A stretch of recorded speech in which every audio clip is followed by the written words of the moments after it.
tema del paracetamol, y por supuesto que es un factor de riesgo. Si tú das paracetamol, depleccionas el glutatión, con lo cual se pierde la capacidad de detox y quedas más expuesto a los tóxicos, así que vas sumando. Top 3 hábitos o nutrientes deberían ser obligatorios. Uno de los factores de mayor impacto es el glifosato. Lo hemos leído en orina, es una barbaridad. Peor contacto, digamos, es por ingesta, o también habría intoxicación severa si lo inhalas o estás en contacto con la piel. Estamos mirando el uso de fermentados como el chucrut, la kombucha, que provee de ciertas bacterias que sacan el glifosato, o ayer hablábamos de un activo de fitoterapia. Con evidencia, ¿se podría conocer las principales causas del autismo? Vamos perdiendo de bacterias buenas, vamos perdiendo condiciones antiinflamatorias, y eso sería anti-aging, que se puede frenar mucho y sobre todo importante llegar a mayores independientes y no enfermos. ¿Qué papel tienen las emociones en nuestra salud o enfermedad? ¿Cómo influyen?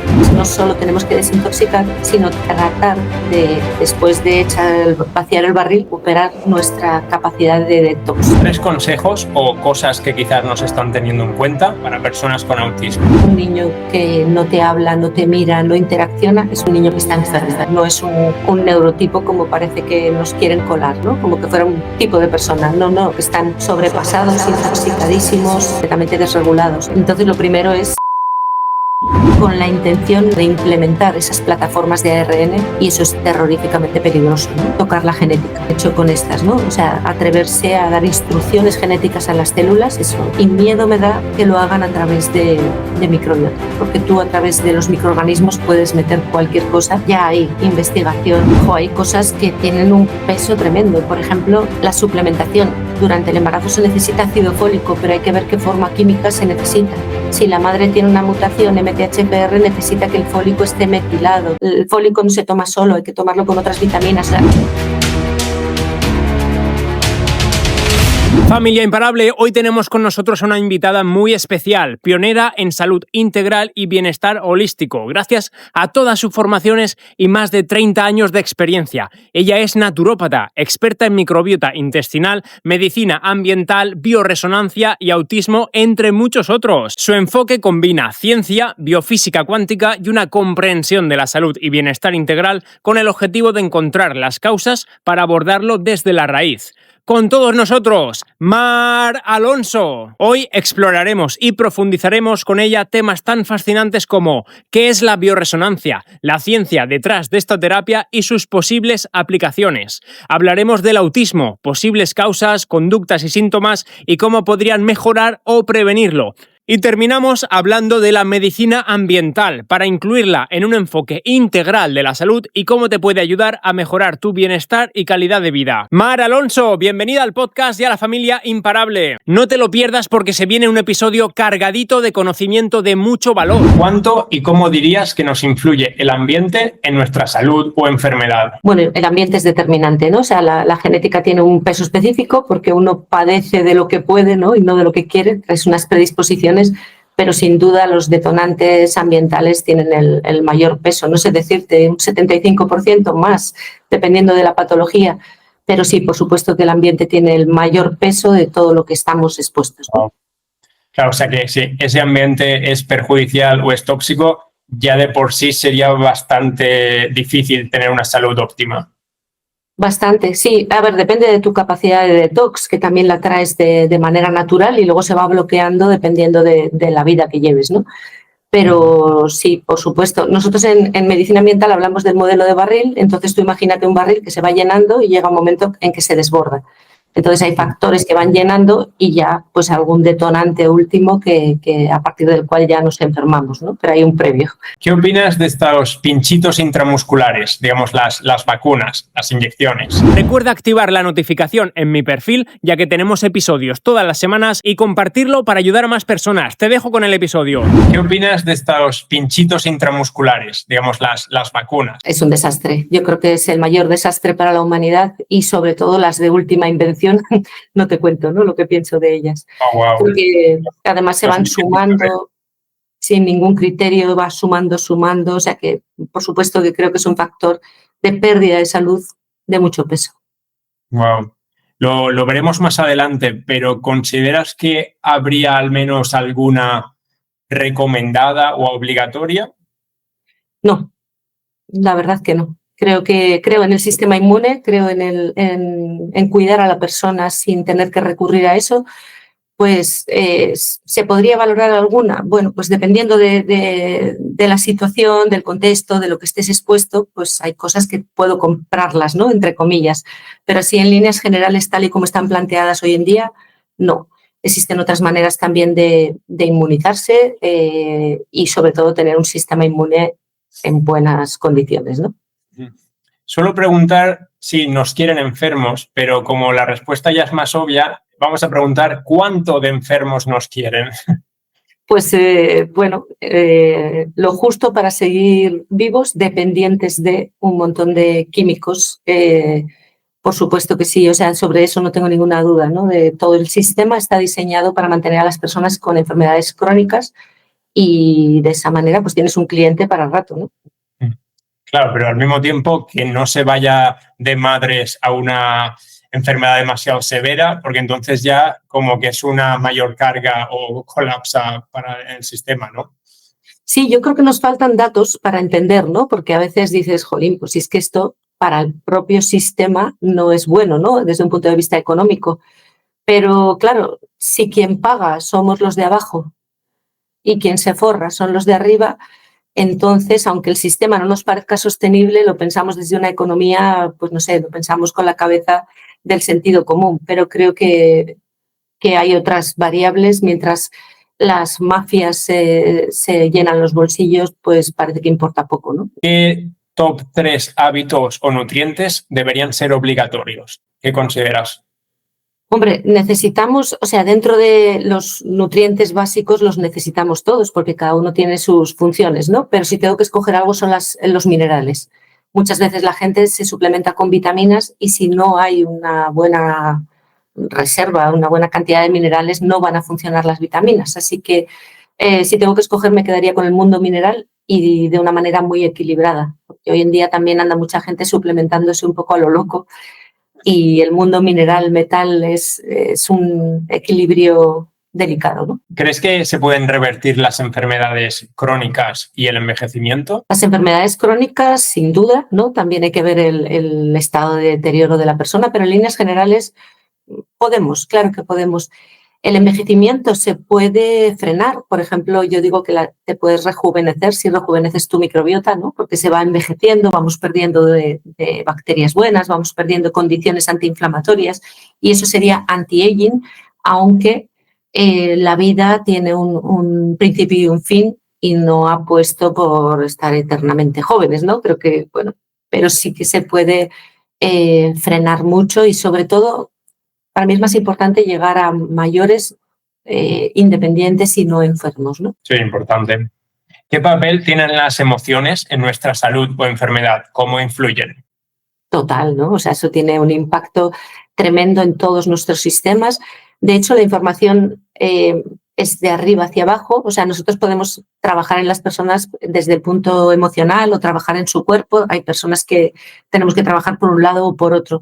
Pero el impacto de las emociones, bueno, pues yo creo que como factores causales solemos tener por ahí asuntos sin resolver, traumas, impactos de todo tipo, incluso los impactos familiares, todo lo transgeneracional, lo vivido por nuestros padres.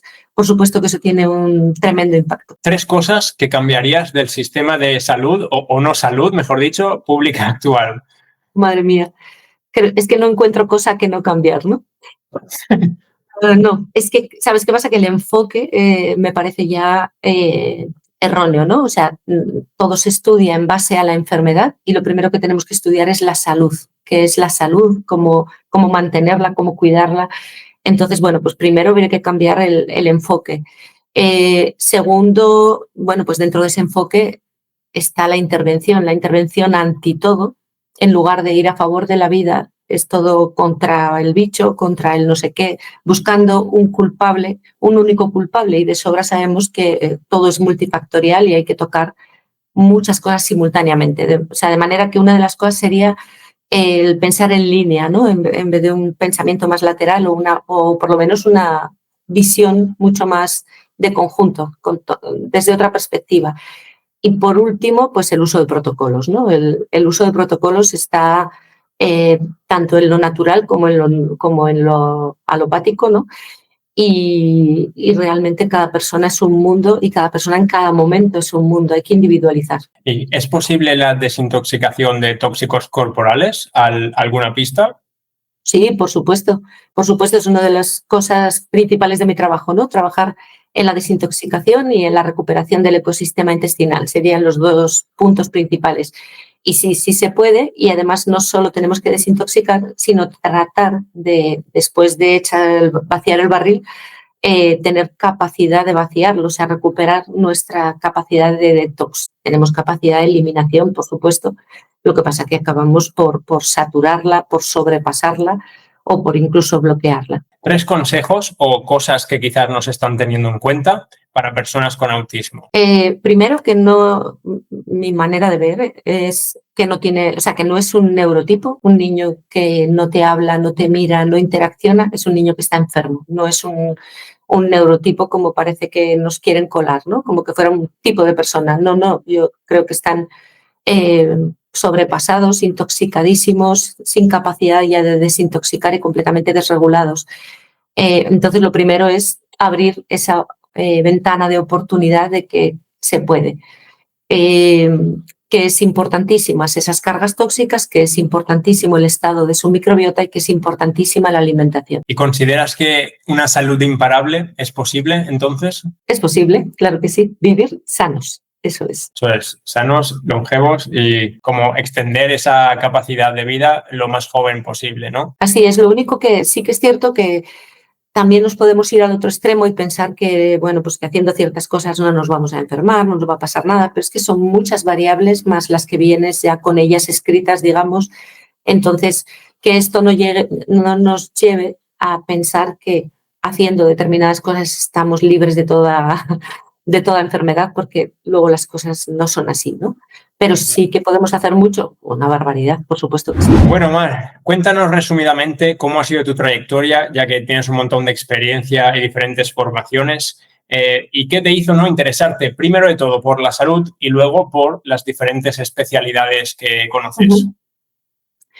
A ver, la verdad que siempre digo que no escogí, que me escogió a mí, ¿no? O sea, pues con 16 años hice un taller de masaje terapéutico, ya me metí ahí porque simplemente hacía mucho deporte y entonces, bueno, me parecía interesante, ¿no?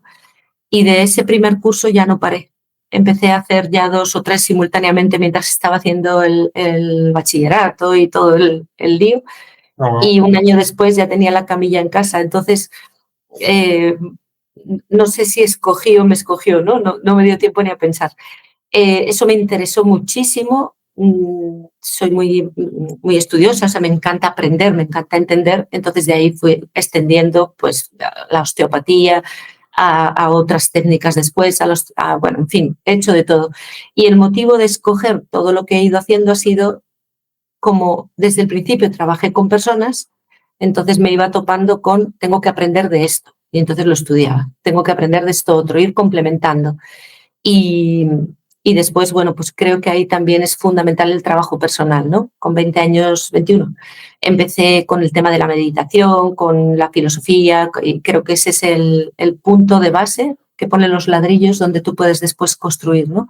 Pero tienes que tener un sentido, tu existencia, tiene que tener unos principios, tiene que tener una dirección y entonces después vas añadiendo.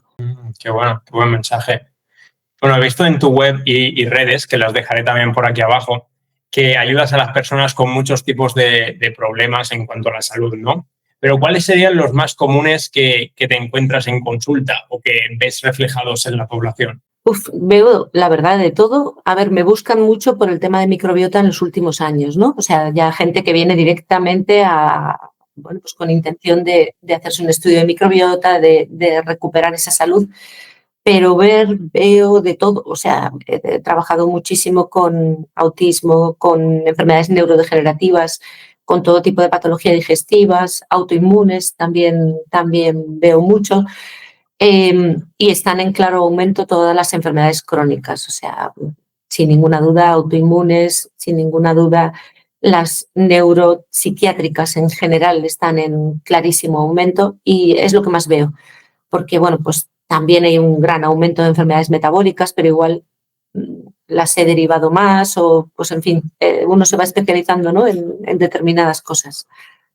Pero, y ahora que mencionas lo de enfermedades crónicas, ¿crees que es una etiqueta como tal o las consideras crónicas de verdad?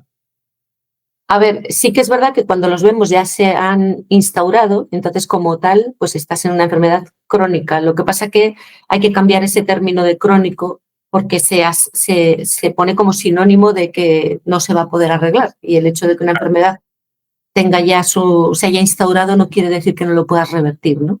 Lo que pasa que, bueno, pues dentro del sistema conviene lo crónico porque, como decíamos antes, es un cliente de largo plazo, ¿no? O sea que digamos que esa propia cronificación, si así decimos, es porque no se aplican las terapias o estilo de vida correcto.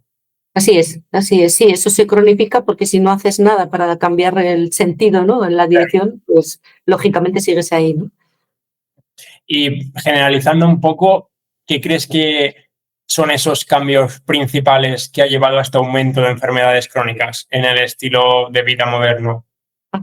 Bueno, la alimentación creo que es un factor de los de mayor impacto.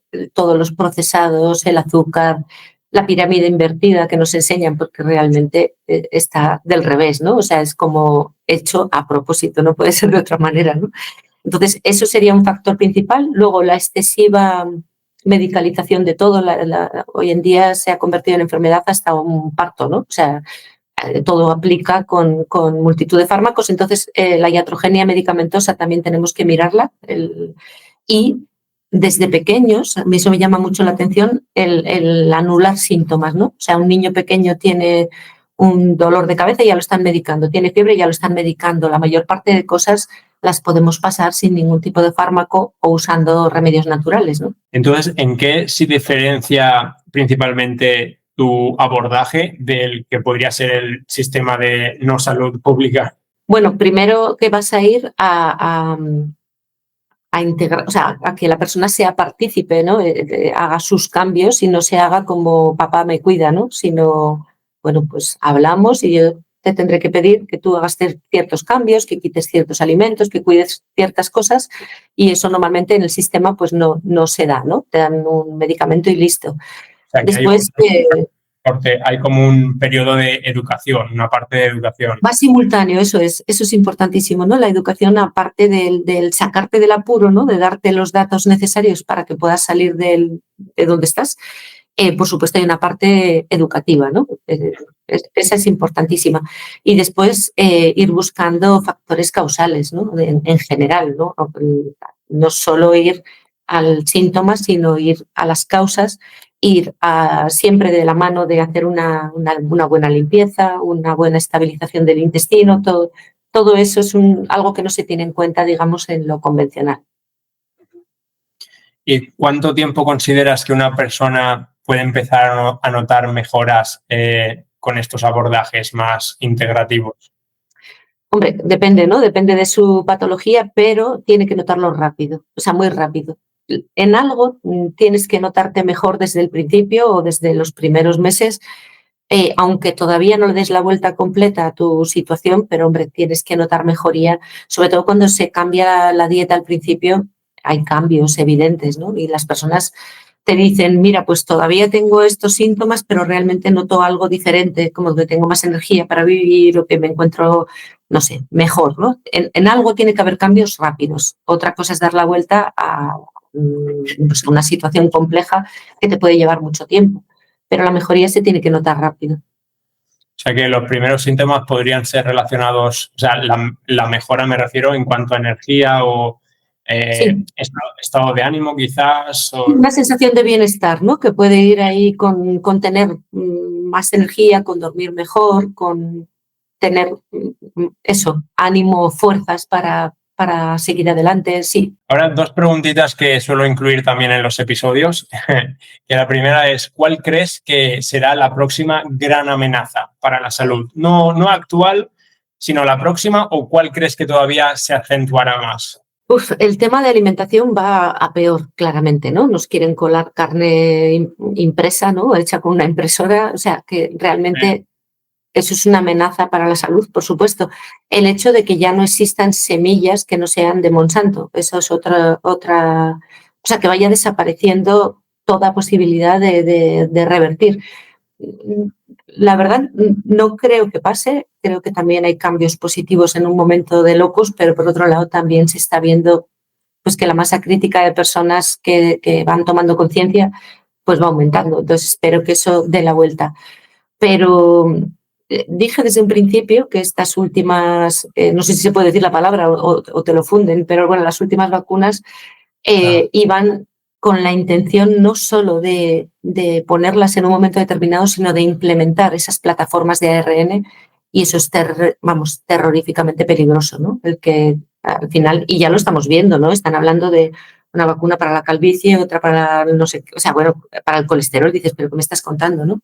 Entonces, peligro, tocar la genética. Y eso es lo que han hecho con estas, ¿no? O sea, atreverse a dar instrucciones genéticas a las células, eso ya de primeras dices, bueno, a mí por encima de mi cadáver, o sea, así de simple, de ninguna manera, ¿no?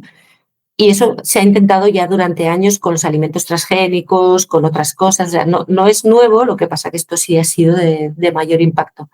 Entonces, ir hacia la genética es un peligro y miedo me da que lo hagan a través de microbiota, porque tú a través de los microorganismos puedes meter cualquier cosa. Entonces, ya hay investigación utilizando microorganismos intestinales para que transporten o lleven determinada información. Oh, wow. Eso suena un poco aterrador, sí. La verdad, sí.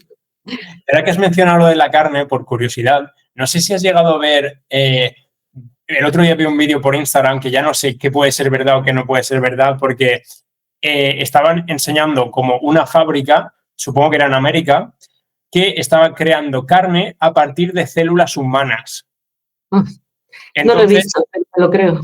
Sí, o sea, obviamente no me acuerdo del mecanismo, pero según el vídeo, pues es que acaban sacando un chuletón supuestamente incubando nuestras propias células. Ajá. Bueno, eso es viable, más que viable, y con las locuras que ya hemos visto me creo cualquier cosa, ¿no? Ahora bien, creo que va a ser más sintética, ¿no? Y tengo mis dudas que no se lleve haciendo eso durante años. Yo creo que muchas cosas de las que te sacan así de repente y entonces entramos en pánico, dices, bueno, yo creo que eso puede que ya nos lo hayan colado durante tiempo, ¿no? Wow. Bueno, la otra pregunta era, ¿cómo ves los avances futuros de la medicina? ¿Te imaginas en 20, 30 años algún descubrimiento o algo importante? Bueno, astrológicamente se prevé eso, que haya grandes descubrimientos. Vienen tiempos en principio interesantes y otros a lo mejor no son tan interesantes, pero las condiciones astrológicas van a favorecer grandes descubrimientos. Esperemos que sean del lado bueno. Sí. Bueno, Mar, como te comentaba fuera de grabación, eres experta en muchas temáticas, pero si no te importa, vamos a centrarnos en algunas que no hayamos tenido en el podcast, porque, por ejemplo, el episodio 8 era en el que hablábamos de la microbiota con Mariana Arostegui. Es una charla muy, muy buena también, entonces, para no volver como a repetir sobre la microbiota, aunque, como tú dices, está relacionada con todo. Pero bueno, vamos a hablar sobre la bioresonancia. Desde tu especialidad, desde esta bioresonancia, he visto que puede ayudar a equilibrar y armonizar las frecuencias energéticas del cuerpo. Entonces, ¿nos puedes explicar un poco más exactamente para que se entienda a todo el mundo?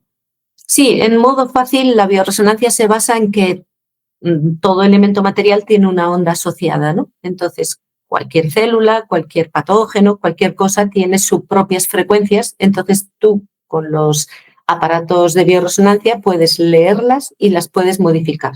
Es decir, no solo sirve para terapia, sino que el valor diagnóstico es tremendo, ¿no? Porque haces una lectura en una persona en unos minutos y ves la carga tóxica, ves sus patógenos, ves cómo están funcionando sus órganos, o sea, ya tienes una evaluación funcional que hablamos muy completa, con muchísimos datos simultáneamente.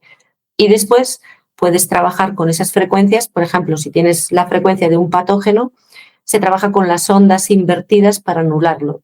Y si quieres potenciar, yo qué sé, tus células hepáticas, se trabaja con la frecuencia de la célula hepática en estado de salud, ¿no? O sea, y lo que haces es sintonizar el cuerpo. Como nosotros hablamos de que un cuerpo en estado de salud no tiene ruido, como cuando tú en la radio buscabas la 89.5 de la FM para escuchar música, en los aledaños de la frecuencia adecuada oyes ruido que distorsiona el sonido. Eso es que estás fuera de onda. Entonces, bueno, pues lo que se hace con la emisión de frecuencias es tratar de poner en onda, de que se oiga perfecto y de que no haya ruido. Entonces, ¿cuál es exactamente el mecanismo? ¿Es a través de ondas?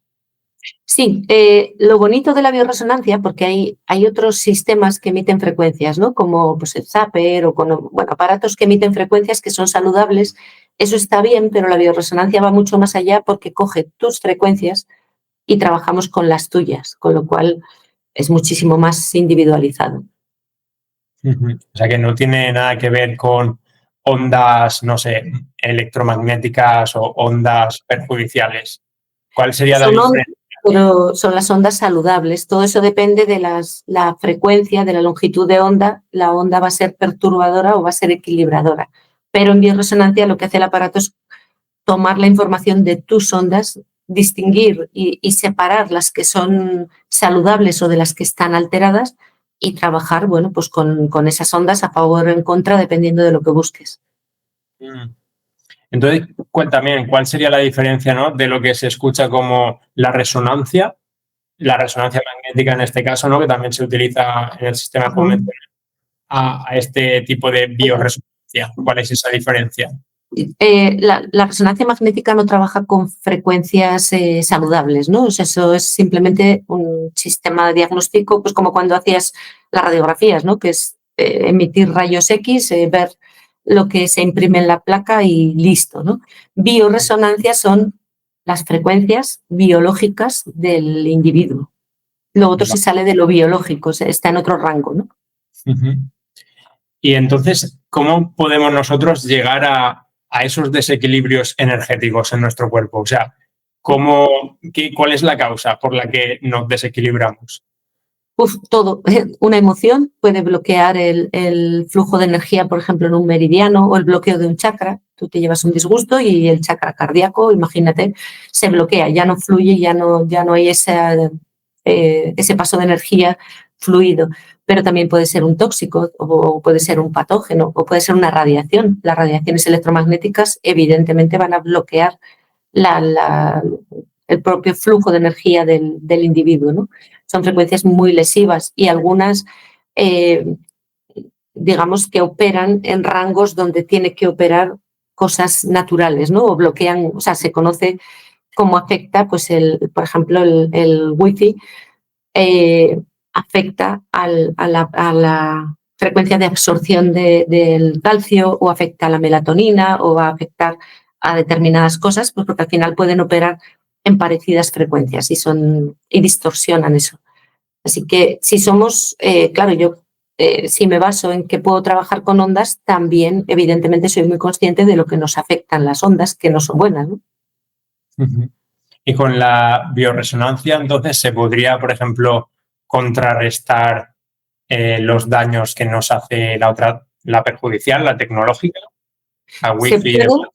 Se puede, es un trabajo completo, porque, por ejemplo, si tú tienes mucha carga por metales pesados, eres más vulnerable a las radiaciones porque te vuelves un poco antena. Entonces, habría que limpiar, hay que hacer también esa limpieza de metales, pero sí, con la bioresonancia se puede trabajar porque un cuerpo que está en onda, que está en rango, también es más capaz de hacer frente al mundo en que vivimos. O sea, lógicamente, si tú te sintonizan y estás en la vibración correcta, vas a ser menos afectado. O por ejemplo, si tu vibración baja, también quedas más expuesto a los microorganismos, porque es como que entras en la frecuencia de vibración de ellos. En realidad eres tú quien invade el mundo de esos patógenos que vibran más bajo. Entonces, si tú vibras más alto, lógicamente vas a estar menos expuesto. Y eso se logra de muchas maneras, desde la parte más filosófica, o de estar conectado, o de tener un sentido a tu existencia, a, por ejemplo, tener una carga por metales pesados, que como bien dice, te hace más pesado y vibrar más bajo.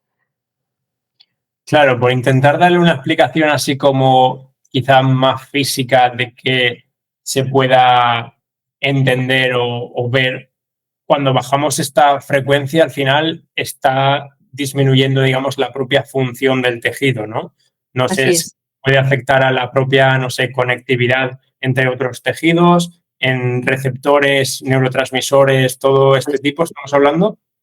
Sí, en bioresonancia, de hecho, hay un concepto que se mira mucho, que es la comunicación celular. Y todos estos factores hacen Pero, que no haya una buena comunicación entre las células. Yo creo que eso es lo más fácil así para entender. Y el trabajo va muy dirigido a recuperar la comunicación entre las células. A veces ahí pues habrá que hacer un trabajo de limpiar lo que rodea las células, porque claro, si están rodeadas de basura, evidentemente la comunicación se va a dificultar. Y otras veces era una cuestión más de frecuencias, ¿no? De recuperar la frecuencia natural para que puedan volver a comunicarse. Pero sobre todo sería eso. Y en ese camino se revisan todos los factores que pueden estar perturbando la comunicación celular y se puede tratar. O sea, se revisa y se trata.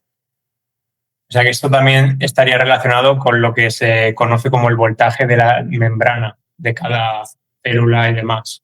Sí, a veces el trabajo será repolarizar las membranas, claro. Sí, es que vivimos en un mundo y todo lo que se enseña en salud no tiene muy en cuenta la parte eléctrica.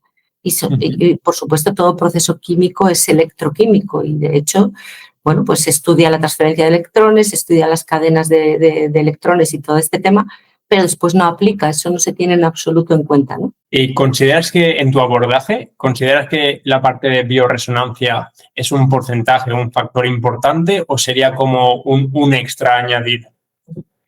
Bueno, estoy acostumbrada a trabajar de cualquier manera, ¿no? O sea que si se tiene o si no se tiene, pues bueno, pero realmente tiene un súper valor añadido, sobre todo la evaluación en minutos de ver por dónde van los tiros en la persona, para mí eso no tiene precio y hace que se acorte el camino y no tienes que hacer un montón de pruebas muchas veces, ¿no? O las limitas o las vas haciendo en función de lo que ves, no necesitas una gran batería de pruebas, ¿no?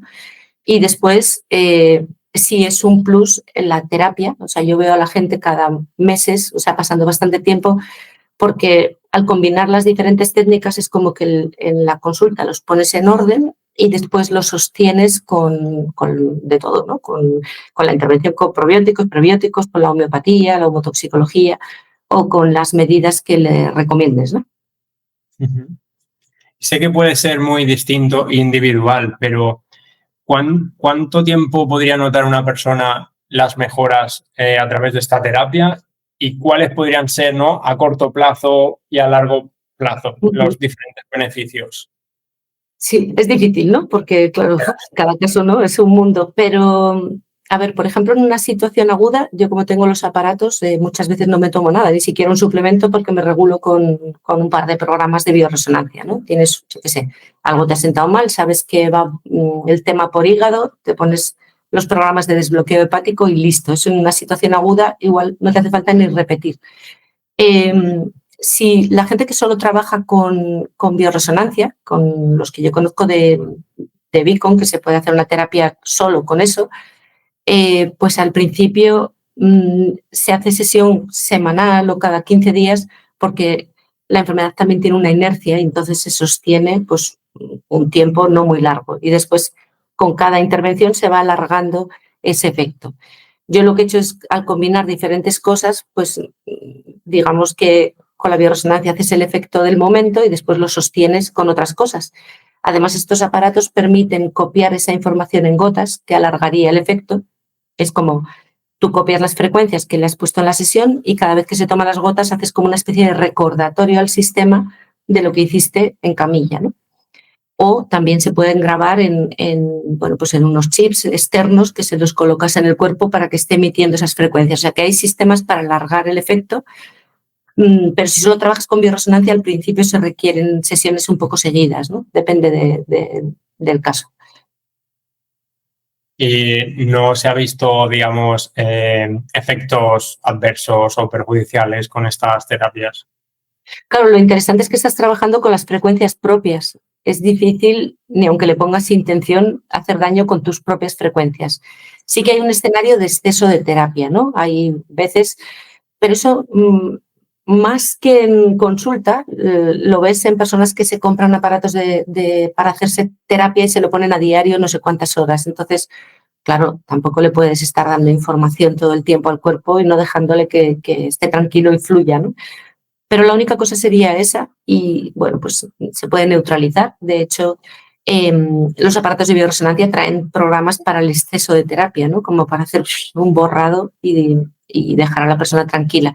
Pero vamos, como te digo, al trabajar con frecuencias propias es difícil hacer un daño mayor que haberse pasado con la cantidad de terapia y acabar hasta, no sé, pues igual bloqueando un poco al cuerpo, ¿no?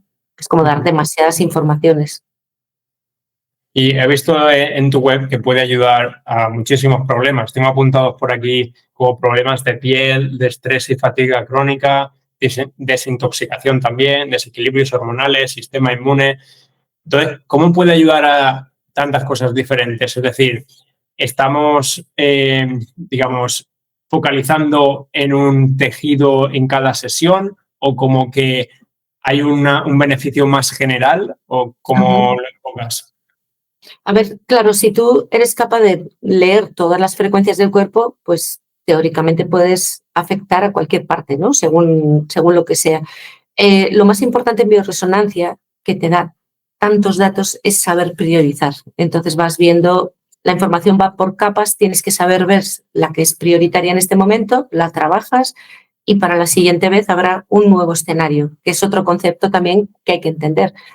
No es la información y las cosas en realidad son así, no es tan secuencial, sino que yo te miro hoy, vemos que tu prioridad es trabajar hígado o trabajar intestino, trabajamos por ahí y la siguiente sesión veremos qué información muestras, porque a veces de solucionar una capa nos muestra la siguiente o a veces solucionando una cosa se solucionan un montón que van en cascada, ¿no? Uh-huh. ¿Y cómo se llegaría, por ejemplo, a este estrés o fatiga crónica? Porque ahí también puede ser multifactorial, ¿verdad? Sí, claro, vas bloqueando distintos sistemas y recursos. Es que para bien y para mal va todo encadenado, ¿no? Una cosa que se bloquea y la sostienes durante tiempo te trae otras consecuencias. Por ejemplo, el mercurio, ¿no? Que le tengo especial manía. Por sí solo bloquea más de 1000 enzimas. Pero es que ese mercurio, bloqueando eso, te predispone a que te intoxiques ya de cualquier cosa, porque has perdido la capacidad de desintoxicación. Entonces, claro, es una cadena de acontecimientos que a veces quitando el factor causal se arreglan o otras veces tienes que ir del momento actual hacia atrás, bueno, haciendo un camino inverso del que hiciste para enfermarte. Qué bueno. ¿Y qué papel podría tener esta bioresonancia en patologías crónicas, por ejemplo? ¿Es como ayudar más con un seguimiento? Sí, claro, es ir viendo en el escenario, ¿no? Tú ves la foto de este momento y dices, vale, aquí tenemos un virus que nos está dando la lata, por ejemplo, el virus de la mononucleosis, el Epstein-Barr. Te toca trabajar, silenciar ese virus y ver el siguiente paso. Entonces, en ese ir trabajando por capas, pues vas a ir encontrando, pues eso, el camino inverso de lo que te llevó hacia esa enfermedad crónica. Y tiene una ventaja enorme porque te da la prioridad. Tú puedes ver con el test de bioresonancia qué es lo que tienes que trabajar ahora, porque presuponer que en todos los que traen una enfermedad determinada hay que trabajar las cosas en un momento, en determinadas cosas y en un orden concreto, es error. Porque en ti puede ser que tengas un lupus y el acontecimiento más prioritario tenga que ver con las emociones y en otro tenga que ver con un patógeno que está en el intestino y en otro tenga que ver con el mercurio y en otro tenga que ver con un virus. O sea, lo que te da la bioresonancia es la foto del momento y la prioridad de por dónde empezar. Es el camino más eficiente. Se puede hacer de otras maneras, pero da eficiencia, ¿no? ¿Y en qué patologías crónicas la recomendarías más? ¿La consideras casi obligatoria? Yo es que la uso en todos, entonces es difícil verlo ya sin bioresonancia. Llevo muchísimos años trabajando con equipos de bioresonancia, antes con electroacupuntura de bol, o sea, todo esto son más de 30 años, entonces me cuesta verlo, pero bueno, cuanto más multifactoriales y más complejas sean las enfermedades, más útil va a ser, ¿no? ¿Se podría conseguir similares beneficios con alguna otra terapia natural que podamos hacer nosotros por nuestra cuenta? ¿O es de la única forma que se podría acceder a estas frecuencias y demás? A ver, yo soy muy partidaria de formar a la gente, les suelo enseñar también a tener un botiquín, a estar preparado con intervenciones como básicas para evitar tomar fármacos, en fin, bueno, muchas cosas, ¿no? Pero una persona que está enferma por sí sola, francamente lo veo difícil que pueda hacer este camino. Si nos pasamos los demás, yo voy para 40 años estudiando como una loca, es porque la complejidad de la salud y la enfermedad es enorme, ¿no? Entonces, ya te digo, dentro de que creo que después de que le saques que le ayudes a salir del apuro, ¿no? La persona tiene que sostener la salud ella sola, con sus hábitos de vida y con su dieta y con lo que aprende, pero para salir de la bola es complicado, es complicado. Entonces, dentro de no ser partidaria, que tienes que ir a un sitio que te solucione la vida, porque por ahí no es, tú vas a tener que poner de tu parte y después vas a poder sostener tu salud sin ayuda, en principio, pero para salir de una enfermedad cuando ya está diagnosticada como crónica, considero que necesitas un profesional, la verdad. ¿Hay algo más que te gustaría incluir sobre la bioresonancia? ¿Algo que crees que nos hayamos dejado? No, la verdad que es un tema muy bonito, sí que les animo a que exploren, pero sobre todo animo a la gente y especialmente a los profesionales de salud que estudien física, que la verdad que es un mundo fascinante, realmente se necesitaría una formación completamente diferente. Yo, de hecho, por meterme en la bioresonancia acabé estudiando física cuántica y otro montón de cosas, y es un mundo fascinante que da explicación a mucho de lo que no entendemos, ¿no? Así que más animarles a que incluyamos esta concepción, por lo menos electroquímica, y los conceptos de energía que se han maltratado se considera como algo esotérico y dices, bueno, ¿y tú para qué comes y para qué respiras? Para obtener energía, porque si no, no estás vivo. Entonces tenemos que ir desasociando esa idea como que fuera algo esotérico, ¿no? No, es así, las cosas son así. Ya, tal cual. Bueno, Mar, como te comentaba también, me gustaría hablar de la especialidad en medicina ambiental, pero antes considero importante hablar del autismo, ya que he visto en tus redes, ¿no?, de que es algo que ayudas a gente con talleres, programas y demás. Y bueno, que parece que ha aumentado muchísimo en los últimos años, ¿no? Entonces, ¿podrías comenzar definiendo qué sería este espectro autista? Uh-huh. A ver, sí, vamos a ponerlo en que está habiendo un aumento y terribles problemas dentro del desarrollo neurológico en los niños, ¿no? Que va de la mano de alteraciones inmunológicas tremendas y de otro montón de cosas. Entonces, evidentemente, el aumento de casos no lo puede explicar la genética de ninguna de las maneras. Matemáticamente es imposible que en una generación haya un aumento tan brutal, ¿no? Tiene que haber factores ambientales. Están, por supuesto, la dieta, como comentábamos antes, está el incremento del calendario de vacunación, está la intervención en el embarazo y en el parto. O sea, en el embarazo no se deben tomar ni medicamentos ni se debe uno vacunar de nada, mi manera de verlo, o sea, pero de ninguna de las maneras, ¿no? Están también los factores epigenéticos, es decir, que los niños de ahora están pagando los cambios alimentarios que tuvimos ya en nuestras generaciones, porque nosotros empezamos a comer basura. Yo nací en el 70 y ya somos una generación que ya comimos muchos donuts y muchos dulces, sí. Empezamos a consumir procesados, ¿no? Nuestros padres no. Todavía peor, porque en esa época todavía no se conocía y el marketing era abusador, abusivo. No, tremendo, eso parecía lo más... Al menos ahora se conoce, ya puedes elegir con conocimiento. Sí, lo que pasa que es verdad que ahora está difícil, ¿no? O sea, porque, por ejemplo, ¿cómo te libras del glifosato, este herbicida satánico que está en todas partes y que es causa de autismo? Es uno de los factores clarísimos de aumento de autismo. Claro, si te lo meten en todos los campos, si modifican las semillas como para que después el cultivo no se dé si no usas esos químicos, está complicado. O sea, ahora sabiendo, aún así es un poquito difícil evitar todo, pero sí que es verdad que tenemos más recursos que nunca y también sabemos qué hacer en todos los casos, ¿no?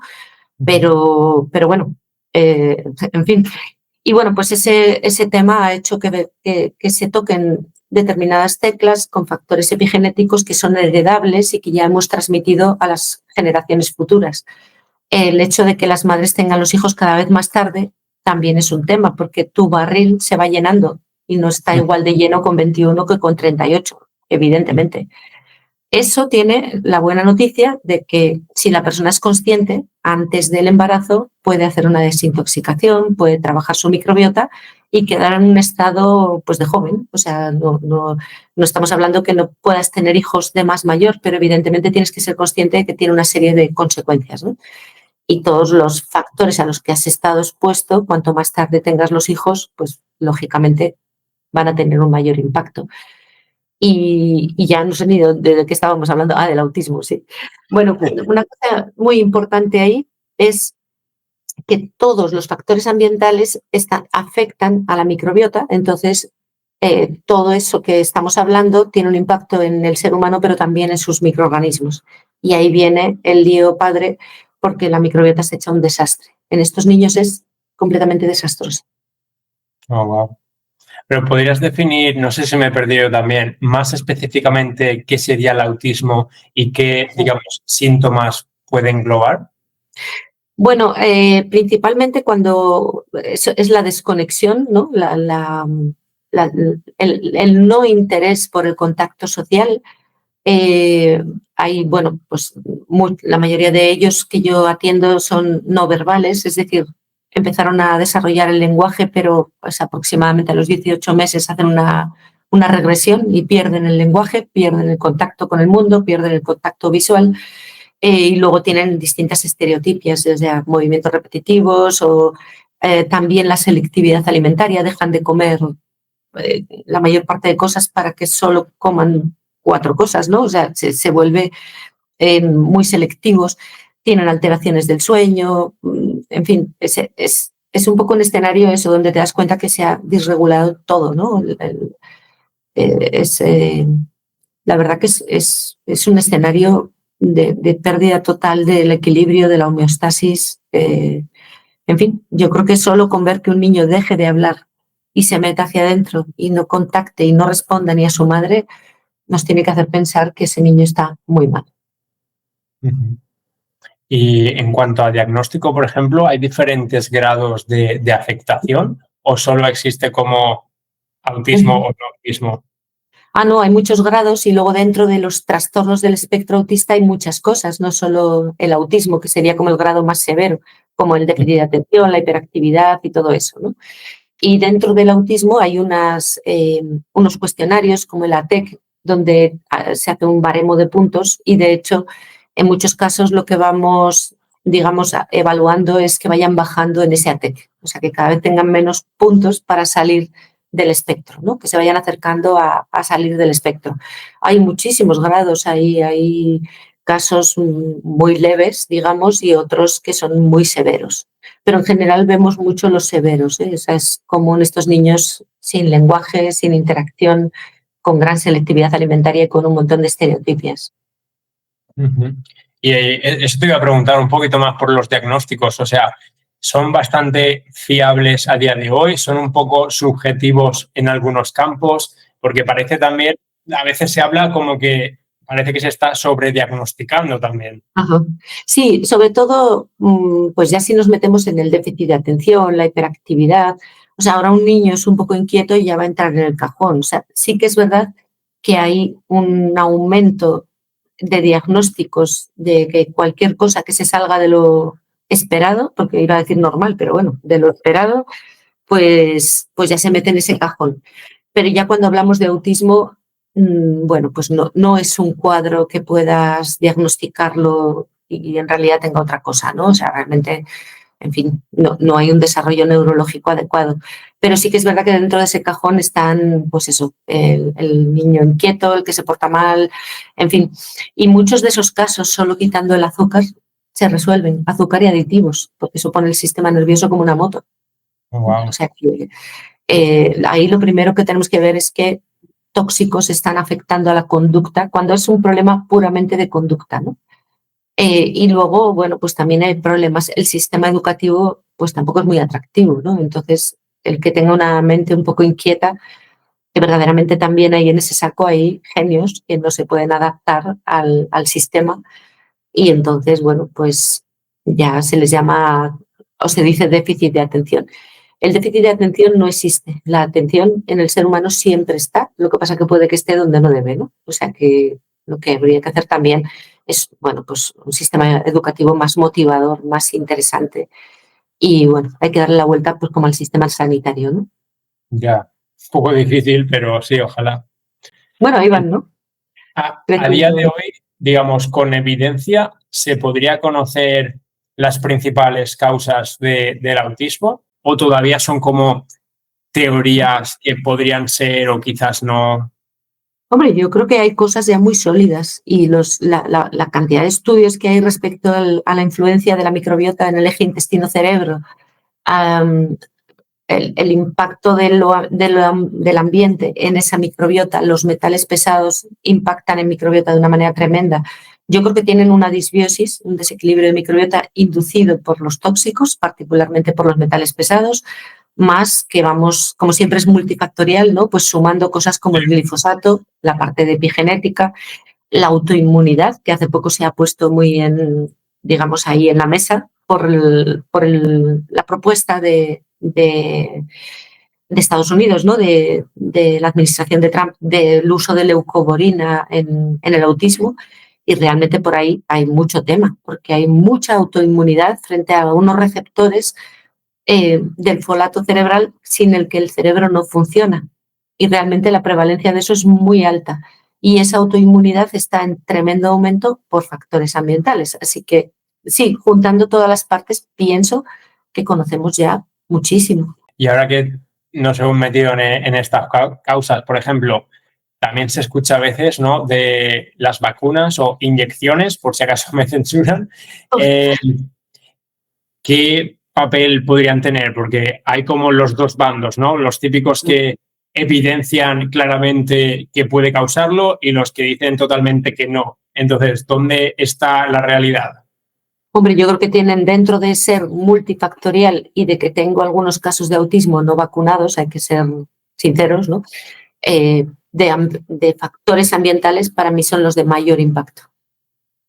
O sea, que tienen un peso indudable y tú solo tienes que pensar en que se inyecta mercurio y que se inyecta aluminio. O sea, si esos elementos son neurotóxicos por vía oral, pues imagínate inyectados. O sea, y las cantidades que van sumando en el primer año de vida no tienen nombre. O sea, tú solo tienes que ver la vacuna más todos los excipientes, que creo que son como 55 sustancias tóxicas, hombre, y encima inyectadas, y encima en un bebé, y encima una personita que no tiene ni maduro el sistema inmune, que no tiene barrera hematoencefálica, que no tiene desarrollado todavía todo su sistema nervioso.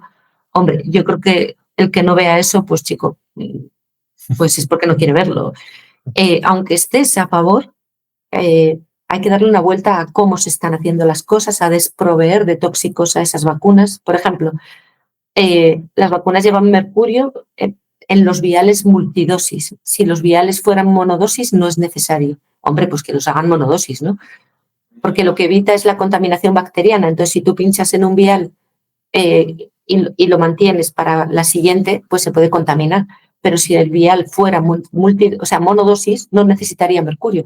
Entonces, ¿por qué no lo hacemos? ¿No? O sea, me parece que hay un montón de cosas dentro de los que les parezca adecuado el tema de vacunas. Habrá que revisar también el calendario y no ir añadiendo y añadiendo, sino que, bueno, pues si ahora el escenario es diferente hace 30 años, a lo mejor ya no son necesarias algunas anteriores y se adapta. O sea, habrá que cambiarlo, no ir añadiendo hasta 70 y tantas vacunas, ¿no? Como están, creo que en Estados Unidos. Entonces hay mucho que mirar y evitar lo que acompaña, ya no solo el principio el activo o el virus atenuado o lo que sea, sino todo lo demás. Y es inyectado, que a nadie se le pase por alto, que no es lo mismo un tóxico traspasando las barreras que tenemos que un tóxico inyectado con el que estás, pues así, sin nada, sin ningún tipo de protección y te lo meten dentro, ¿no? O sea que, bueno, aún las personas que bueno, pues crean en que un sistema de vacunación es interesante, hay que revisarlo, ¿no? Y antes se hacían, fíjate, hace mucho tiempo, yo no sé decirte si son 50 años o más, se vacunaba a partir de los 3 años, que es cuando ya tienes una barrera hematoencefálica, un sistema inmune maduro y una serie de cosas. Entonces, es muchas cosas. Es el que tú, según naces, al día siguiente ya te estén poniendo una vacuna, eso es una barbaridad. Eso no tiene nombre. Y no se justifica de ninguna de las maneras, porque la que ponen ahí es hepatitis. Y muchos dicen, claro, pero es que en el parto hay riesgo de... ¿Riesgo de quién? ¿De la madre? Pues entonces que miren a ver si la madre tiene hepatitis y si no la tiene, que no le vacunen al niño. Y no sistemáticamente a todos. O sea, creo que una de las cosas que tenemos que tener es ese análisis del por qué y para qué, para ver si es coherente o no aplicar según qué cosas. Y entonces al que esté a favor, que analice una a una y vea si tiene coherencia, ¿no? O dar simultáneamente la información de varios, la septa o las pentavalentes. Hombre, eso tampoco suena muy natural, ¿no? Tú no sueles coger 7 infecciones simultáneamente, como para que el sistema inmune pueda hacer una reacción. No sé, creo que como mínimo habría que revisar el tema. Ya. Pues sin irnos mucho del tema, pero es que me parece interesante y también por desconocimiento, porque claro, yo siempre pensaba eso, ¿por qué las vacunas llevan tantas cosas? No sé si son estabilizantes, no sé qué componentes llevan ahí, pero no se podría reducir esa carga tóxica. Evidentemente en eso se tendrían que enfocar y hacer estudios para minimizar eso. Uno de ellos es el que te acabo de contar. Se puede evitar el mercurio simplemente haciendo viales monodosis. Punto. O sea, ya está. Lo otro, por ejemplo, el aluminio, no se puede quitar dentro de sus principios porque es adyuvante, o sea, es el que potencia la respuesta inmune. O sea, es el que va a hacer que tu sistema inmune se dispare, ¿no? Eso tiene también sus riesgos y se le atribuyen el aumento de alergias, ¿no? Porque si tú estás hiperestimulando el sistema inmune también tiene sus otros riesgos. Pero por lo menos que se investigue con el mínimo posible. El aluminio es muy neurotóxico. No lo sé, ¿no? Si se podrían hacer sin todos los demás excipientes, polisorbato 80, hay muchos que creo que sobran y no les veo mucho sentido. Los prospectos están, aunque a ti no te los faciliten cuando vas, pero en España, por ejemplo, hay una página maravillosa que se llama vacunacionlibre.org, donde pueden descargarse todos los prospectos, informarse. Lo lleva un médico que se ha dedicado toda la vida a esto, Xavier Uriarte, al que valoro mucho. Y el que, bueno, pues pone los datos y que cada quien decida, ¿no? Es una persona, bueno, no te obliga a nada, simplemente dice, bueno, ¿tienes dudas? Pues antes de vacunar, mira los prospectos, mira los pros, los contras y evalúa y valora, ¿no? Sí, claro, o sea, qué mínimo que hacer las cosas de forma informada, porque todas estas campañas que se vienen ahora, por ejemplo, en invierno, de gripe o de otras cositas, que ya no sé si se pueden mencionar o no, pero bueno, al final es como que todo el marketing y todo el presupuesto está en la campaña de que te vacunes, ¿Y por qué no se le da también otra educación de al menos saber el por qué o saber el que lleva o saber qué puede pasar? No. Evidentemente. Eso es una responsabilidad que, aparte de que nos la den, las personas también tienen que cogerla, ¿no? Hombre, antes de hacer algo, por lo menos infórmate, ¿no? Sea natural o sea de lo que sea, pero qué menos. Bueno, entonces, para resumir, como mínimo, son un factor más a añadir por su propia toxicidad, que es, parece indudable, según comentas.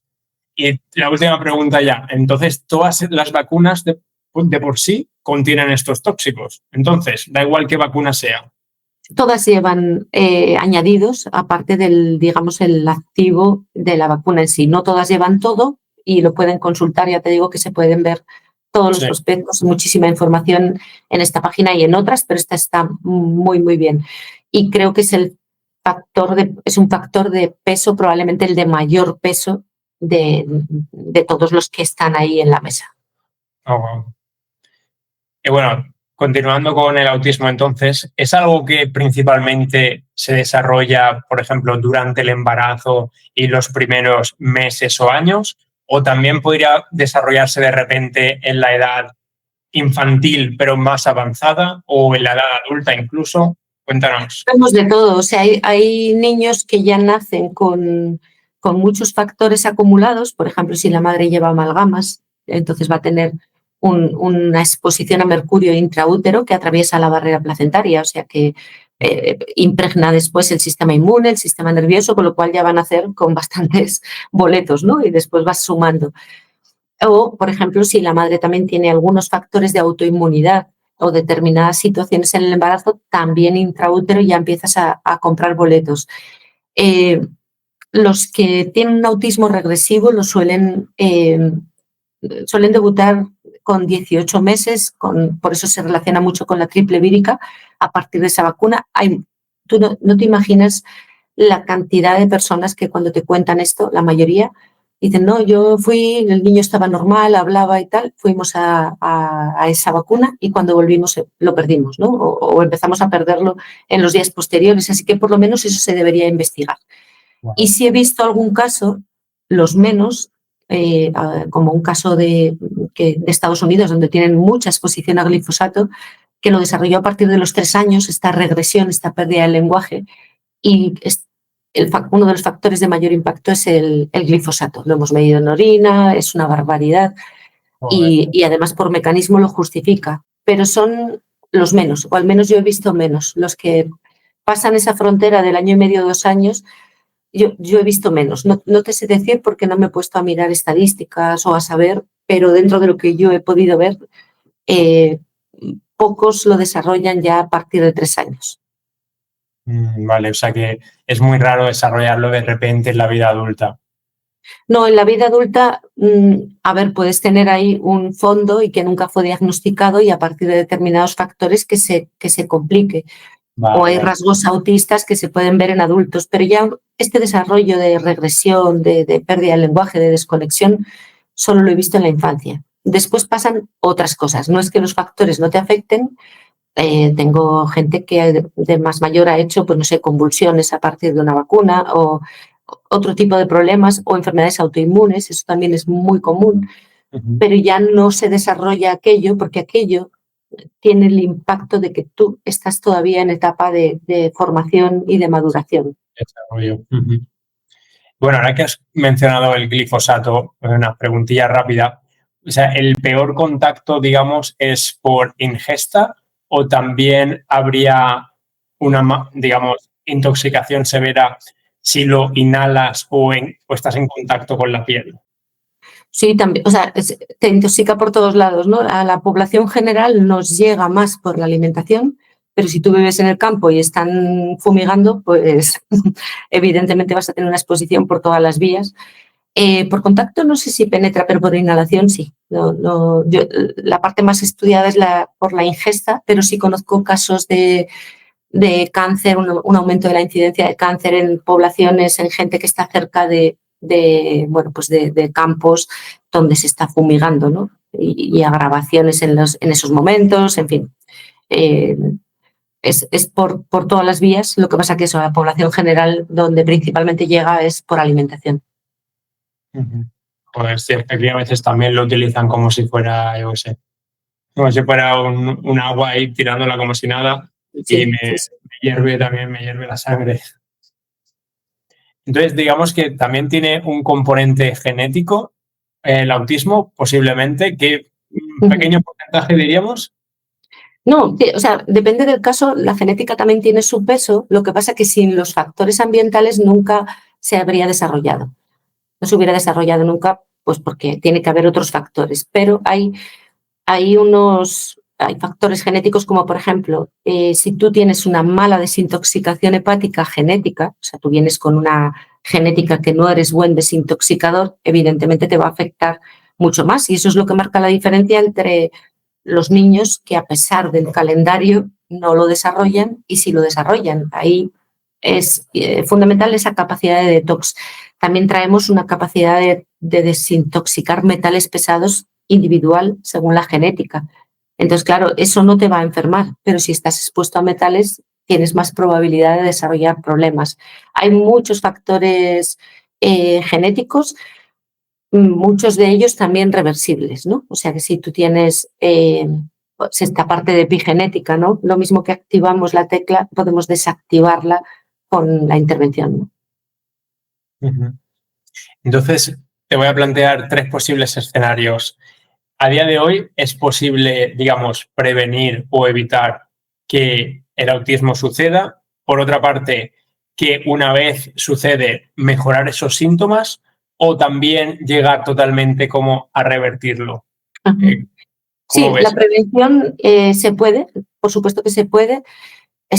Hay cosas que tienen un peso tremendo. Por ejemplo, la suplementación. Durante el embarazo se necesita ácido fólico, pero hay que ver qué forma química se necesita. Si la madre tiene una mutación MTHFR, necesita que el fólico esté metilado. El fólico no se toma solo, hay que tomarlo con otras vitaminas. O sea, partiendo de la suplementación en el embarazo, eso puede ser uno de los factores de peso. Si la madre tiene autoinmunidad, también hay cosas que hacer antes, a ser posible, y si no durante el embarazo. Pero en la suplementación hay mucho que decir, lo que pasa es que son cosas ya de mucha precisión, pero se puede hacer muchísimo. También salió a la palestra hace poco el tema del paracetamol y por supuesto que es un factor de riesgo. Si tú das paracetamol, depleccionas el glutatión, con lo cual se pierde la capacidad de detox y quedas más expuesto a los tóxicos, así que vas sumando. Sí, hay mucho que hacer para prevenir. Se puede revertir completamente en algunos casos y en otros mejorar. Nunca sabemos hasta dónde vamos a llegar. O sea, eso es complejo y cada caso es un mundo, pero sí se puede revertir completamente y en otros casos, pues mejorar, ¿no? Yo diría que haciendo cosas todos mejoran. Hasta dónde, nunca sabes, es individual, pero también con la enfermedad cualquiera, ¿no? O sea, esa es la verdad. Wow, qué bueno saberlo. Y, por ejemplo, ¿qué consejos podrías decir para una madre que tiene autoinmunidad, por ejemplo, para intentar prevenirlo más en su bebé? Si está en la previa, o sea, si está pensando, porque afortunadamente a día de hoy ya cada vez hay más personas que vienen por prevención o que te preguntan qué pueden hacer antes de. Entonces, bueno, pues ahí que hagan una buena desintoxicación y modular su microbioma intestinal puede evitar muchísimas cosas. Si estamos con tiempo, pues yo le diría que vaya a un naturópata, a un integrativo, a un lo que sea, y que se trabaje ese fondo de autoinmunidad, ¿no?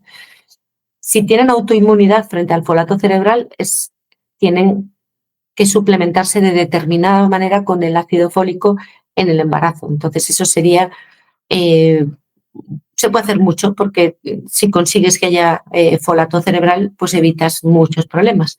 Pero fundamentalmente que hagan una detox y un cambio de dieta, cambio de hábitos y que cuiden el embarazo como algo sagrado, ¿no? Como ahí, excepto que se justifique, vamos, totalmente, no se toma ningún fármaco en el embarazo, no se hace nada. O sea, es que eso hace 30 y tantos años era evidente, ¿no? No te tomabas ni media cerveza, no sé cómo decirte, es que, porque cómo hemos pasado de aquello a esto, ¿no? La alimentación durante el embarazo, fundamental. El parto, cuanto más natural mejor, por supuesto, mejor sin epidural, excepto que siempre hay que escoger el menor de los males, ¿no? Y si la persona no tiene tolerancia al dolor, pues igual, yo qué sé, ¿no? Aunque mi opinión es que si tú no tienes capacidad de hacer frente a un parto por el dolor, pues no sé si estás muy preparado para ser madre, ¿no? En fin, no sé, hay que estar un poco más duro que todo eso, ¿no? O sea, se ve una población floja porque le han educado a que si le duele algo, tome algo, se quita el dolor y entonces la tolerancia al dolor ha bajado muchísimo, ¿no?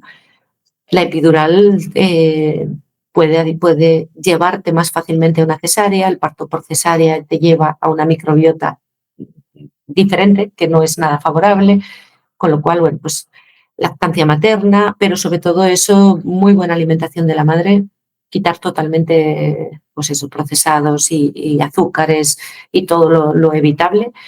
Y bueno, más o menos por ahí, ¿no? Y después en el niño también, bueno, pues mira, pueden optar por poner las vacunas, pero que traten de evitar fármacos, que no sé, es que es un paquete de muchas cosas, entonces todo lo que hagan es interesante. En los niños, si empiezan a tener problemas, cambiar la alimentación. Muchos de ellos le dan la vuelta solo con eso, si lo coges como a tiempo.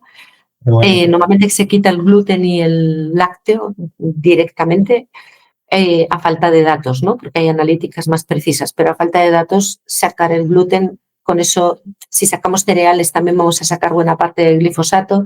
El resto de cosas de la tierra, pues consumirlas orgánicas en lo posible, ¿no? Lo más posible.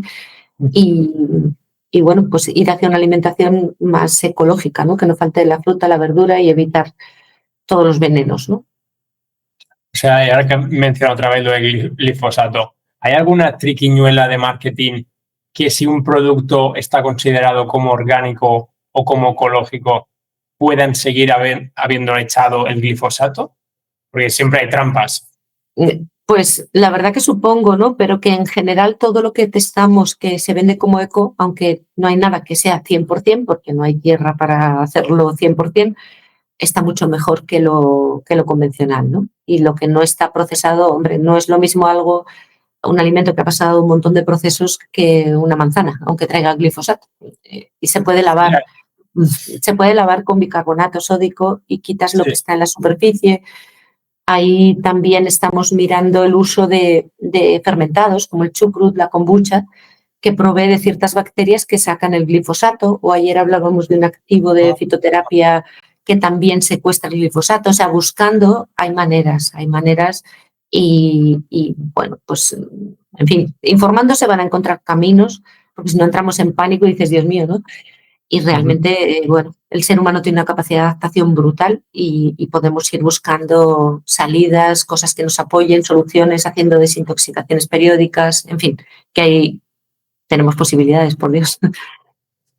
¿Y alguna otra terapia que incluirías o que recomendarías en este abordaje? Hemos comentado principalmente estilo de vida, claro, suplementación y alguna otra terapia complementaria o algo que consideres. Bueno, sobre todo eso, ¿no? Que se haga una buena desintoxicación, que eso lleva todo un proceso, que se haga un trabajo sobre los órganos de eliminación, como el hígado, los riñones, la piel, o sea, todo el intestino, por supuestísimo. La dieta, como hemos dicho, sin ninguna duda. Y luego hay que hacer pues, una recuperación, una intervención sobre el microbioma, ¿no? Para recuperar las bacterias en equilibrio y ahí afecta muchísimo también el glifosato a la propia microbiota. Es un completo desastre, de verdad que sí. Pero vamos, con el enfoque del estilo de vida, hacer una limpieza y hacer un cuidado de la microbiota, yo creo que vamos completos. Después hay que suplementar. Tampoco soy yo demasiado intervencionista en eso. O sea, hoy en día también vemos quien te habla que a partir de tal edad tienes que tomar de esto, del otro, de lo de más allá. Yo la verdad que no. Creo que un sistema que funciona bien, pues con la comida tiene que valerse y excepto que conozcas su individualidad bioquímica, que por su genética necesita un aporte de omegas o que necesita, o por su condición, o por su patología, por su exposición, por donde vive, puedes ayudar con algún suplemento, pero en general creo que no necesitamos tampoco suplementos para vivir, ¿no? Necesitamos tener bien nuestros sistemas, tener una buena capacidad de eliminación y entonces con poco el cuerpo hace todo, ¿no? ¿Y crees que hoy en día sigue habiendo algún mito acerca del autismo que no sea totalmente cierto? Bueno, hay muchas corrientes y los hay que hablan de que no es una enfermedad ambiental, que es un neurotipo. El sistema se encarga muy bien de hacerles saber a los padres que no tiene salida, que no tiene recursos, que es lo que hay, que no se gasten dinero en otras cosas. Y yo pues les diría que todo lo contrario. Además, uno con sus hijos siempre tiene que agotar todas las vías, o sea, eso sin duda. Hacer un cambio de alimentación, como les digo a muchos, vamos a ver, o sea, no quieres que tu hijo esté sano, porque el cambio de alimentación va a tener un impacto positivo en su salud. De hecho, muchos empiezan cogen un montón de infecciones y con el trabajo enseguida se nota que empieza a ser un niño con un sistema inmune mucho mejor, ¿no? Entonces eso merece la pena a todas luces porque va a mejorar su salud. ¿Cuánto va a impactar eso respecto a los síntomas de autismo? Pues no sabemos, pero desde luego, hombre, creo que se justifica, ¿no? el hacerlo por la salud y luego que tenga el impacto que tenga, pues ya vamos viendo, ¿no? Así que lo que más instaurado está es, por un lado, que no es una enfermedad, que es un neurotipo. Eso lo he visto, ni le he puesto mucha atención porque realmente me parece absolutamente ilógico.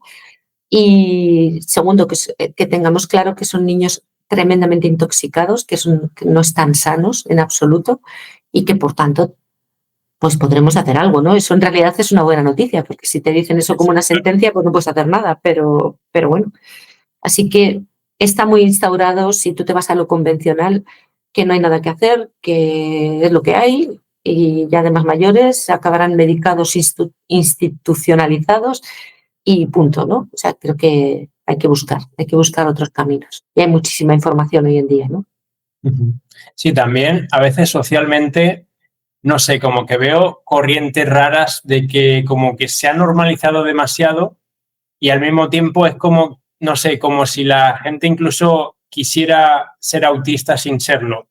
Ah, sí. Sí, Es como que, no, yo tengo esto, sí, es que yo tengo un poco de autismo, como si fuera algo tan... Sí, cierto. Bueno, ya sabes que una de las estrategias de arriba es que normalicemos las cosas. Por eso no tolero lo del neurotipo, ¿no? O sea, dentro de que tú seas de un tipo diferente, tienes que estar sano. Cuando ve a un niño con sus peculiaridades, con sus genialidades, con sus sensibilidades, pero sano, vale, te lo compro. Pero los que yo veo no tienen eso, o sea, de ninguna manera. Y tienes toda la razón, que ahora hay también mucho adulto autodiagnosticándose autismo, justificando muchas de las cosas de sí mismo que no entendía antes. Sí, Cuando se normaliza algo, ¿sabes qué ocurre? Que la gente no indaga. Y eso está pasando con todo, ¿no? Con las políticas woke y con todo este desastre. Que en lugar de hacer una reflexión y una indagación de que si tengo por ahí mis conflictos o mis cosas, pues doy por hecho que esto es normal y se acabó el asunto. O sea, una de las estrategias más brillantes para que la persona no busque es normalizarlo. Así es. Y mucha gente ahora pues te habla de que es un PAS, personas con alta sensibilidad, personas con altas capacidades, y sí, pero que eso no sirva como para no aprender a gestionar cada uno sus propias peculiaridades, ¿no? Claro, que un diagnóstico no te frene ni para bien ni para mal, digamos. Así es. Así es. Bueno, Mar, antes de pasar a la siguiente temática sobre la medicina ambiental y desintoxicación, has mencionado algo curioso sobre de que parece que las nuevas generaciones no tienen como menos tolerancia al dolor y que, bueno, como que parecemos, no sé si me incluyo o no, pero generaciones más cómodas, ¿no? ¿Crees que esto estaría relacionado con lo que se llama socialmente como la generación de cristal? ¿Esto que se dice? ¿Lo has escuchado? Sí. A ver, sí que es verdad que por épocas, y eso también lo definen muy bien las condiciones astrológicas, nacen personas con unas peculiaridades, ¿no? Pueden ser más sensibles o lo que tú quieras, pero lo social nos ha llevado a que en lugar de ser resistentes, ¿no? Y duros ante las situaciones, pues que seamos, o que sean, porque yo desde luego no pertenezco ahí, pues flojos, ¿no? Es lo que te decía antes, ¿no?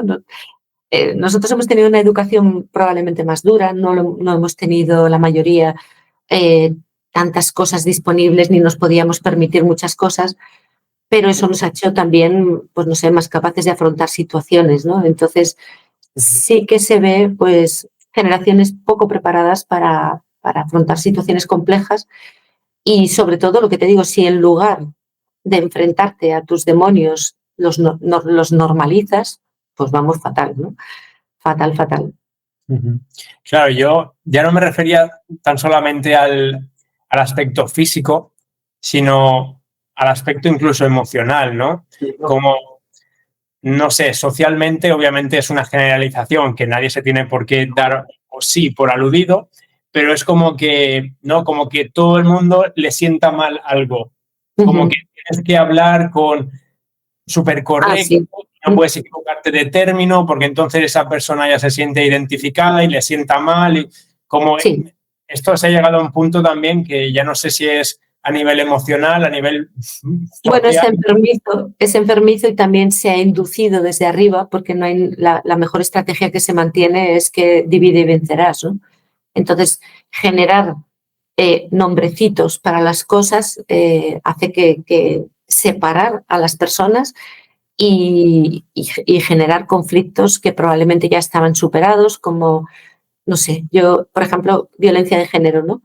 Lo que no tiene que haber es violencia entre seres humanos, porque tiene que ser siempre o masculino, o, ¿sabes? O sea, todo eso de meterlo en cajitas lo único que hace es generar odios, alimentar cosas que separan a las personas. Y el concepto tienes que irte más atrás y decir, bueno, es que no está bien que entre personas haya violencia. No creo que haya que ponerle la etiquetita, ¿no? O la chincheta aquí con... Entonces, eso también se está induciendo mucho desde arriba y, bueno, pues otro desastre, ¿no? Sí. Bueno, dejaremos ese follón para otro episodio, ¿qué te parece? Es un melón. Yendo a la medicina ambiental, coméntanos así rápidamente qué engloba, qué es exactamente ese concepto y cómo puede ayudar a las personas. Bueno, es la que tiene en cuenta cómo afecta el ambiente a las personas y, por supuesto, cómo eso es la causa del aumento de enfermedades que tenemos en nuestros días. Y hay un concepto que es el exposoma, que es lo que se estudia, y es un poco pues eso, a todo lo que está expuesto la persona a lo largo de su vida, y eso da una comprensión, sumado a la genética, de por qué, cómo y dónde enfermamos, ¿no? O sea, es muy interesante. Yo la medicina ambiental la estudié después de trabajar muchos años con la naturopatía y con la bioresonancia, que en la que eso se tiene en cuenta de punto uno, ¿no? Pero me encantó estudiar la medicina ambiental, en este caso es con los americanos, con la Asociación Americana de Medicina Ambiental, ver cómo está bien estudiado, respaldado, todas las rutas bioquímicas, o sea, me sorprendió lo conocido y lo estudiado que está el impacto de esas sustancias, ¿no? Cómo te describen cómo se puede desarrollar un lupus por mercurio, o sea, eso me resultó muy sorprendente que estuviera tan estudiado y tan respaldado, porque lleva muchas décadas en Norteamérica. A España lo trajo Pilar Muñoz Calero, la doctora Pilar Muñoz Calero, que ya tiene cátedra de medicina ambiental en Madrid. O sea, y hay clases ya para los alumnos de medicina, de nutrición. Eso verdaderamente va muy bien. Y bueno, pues lo que se hace es eso, ¿no? Ver todos esos factores. También se incluyen factores internos, como por ejemplo la microbiota, o cuando la bioquímica interna del cuerpo también produce tóxicos. O sea, los tóxicos no solo vienen de fuera, sino que tu propio metabolismo genera tóxicos, tu microbiota alterada genera tóxicos, y entonces ahí sí que estás metido en un lío, ¿no? Cuando no solo la carga externa, sino que ya tienes el enemigo en casa, ¿no? Entonces se trabajan las barreras, se trabaja la desintoxicación, se trabaja la evitación, o sea, hay que buscar los detonantes principales para enseñarle a la persona a evitarlos, pues como en el caso que te decía de este niño, ¿no? Si el glifosato le ha llevado a ese estado de desconexión, pues tenemos que identificar el problema y después evitarlo y ayudarle a desintoxicarlo, ¿no? Entonces, bueno, pues es un poco todo ese trabajo. Yo creo que es una disciplina transversal que deberían estudiar junto con microbiota bien en profundidad, todo sanitario, toda persona que trabaje con personas, incluido todo el tema de psicología y psiquiatría.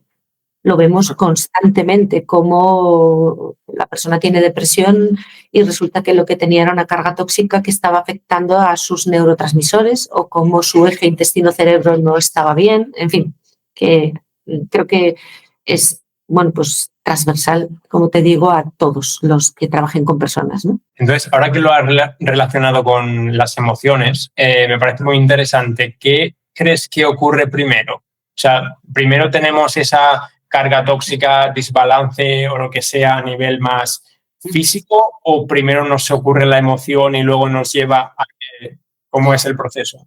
En principio, la emoción y tu psique y cómo seas tú es la que predispone. O sea, si tú, por ejemplo, tienes miedo a la muerte, un miedo a la muerte patológico, ¿no? Eso te predispone a la intoxicación por mercurio. Pero una gran intoxicación por mercurio también puede generar miedo a la muerte, o sea, que de repente tengas ataques de pánico. O sea, las cosas son de ida y de vuelta.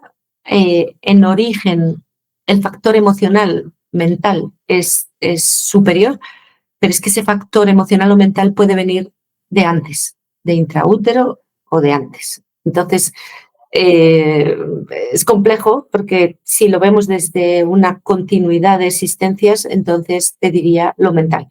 Pero desde esta existencia, a veces atribuir la cosa a lo psicológico cierra puertas y vemos gente que, por ejemplo, arreglando hígado sale de una depresión de 30 años. Y la medicina china lo define muy bien. Entonces, ¿era emocional o ya era físico?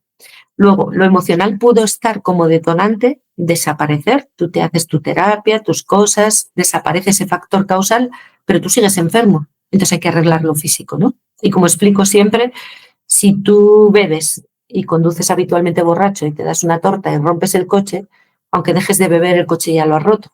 Así que lo más interesante es que se tenga en cuenta todos los cuerpos al tiempo, ¿no? O sea, que hay una parte mental, emocional, energética y física, y que lo que acontece en uno de esos cuerpos tiene un acontecer en todos los demás. O sea, que hay que trabajarlo, pues, ¿no? Todo junto.